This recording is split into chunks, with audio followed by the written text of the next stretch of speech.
We suggest breaking down those barriers and encouraging people to respond by segmenting that large faceless audience into customer profiles.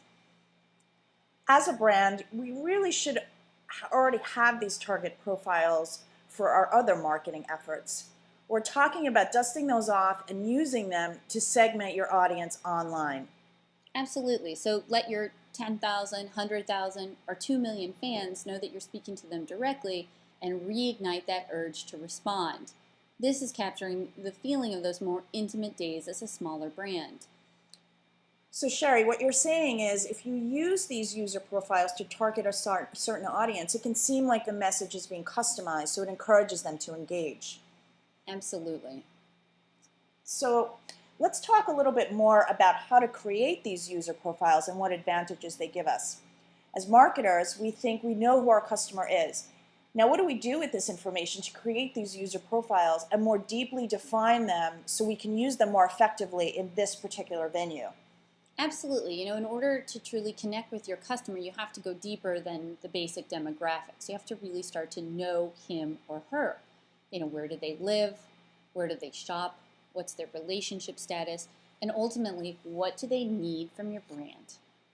We suggest going as far as giving these profiles names so that you can mentally envision him or her and best act as if you're speaking to them directly. I think that just really helps people be more natural. Hotlook has a target profile named Jessica.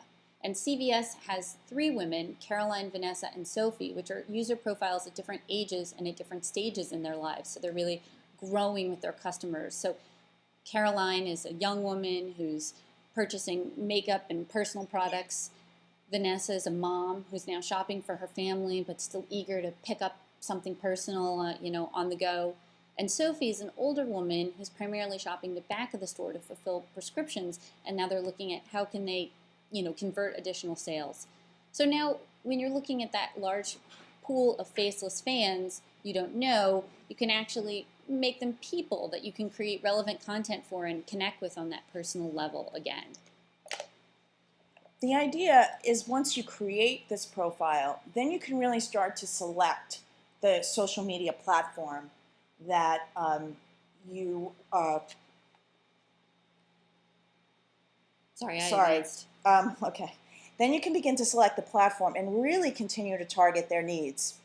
The key is to be where they are, and that's how you select the vehicle. So if you use this Hotlook example, Jessica is really tech savvy, and the Hotlook sales start at noon, and a majority of the sales happen within that first hour.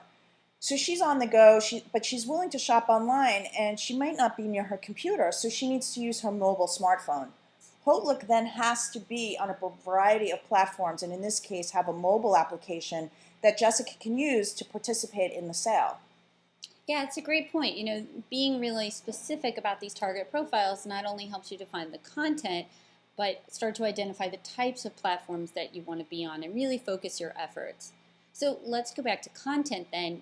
Ultimately we're talking about the challenges of creating daily and weekly content to target the needs of these profiles. So, I'll give a couple examples. I think if you give Caroline a behind-the-scenes video or a makeup tutorial or offer Sophie an insider's coupon for the next time she's in store, of course I'm being sort of metaphorical here, but these are the types of content that you can imagine those target profiles would respond to.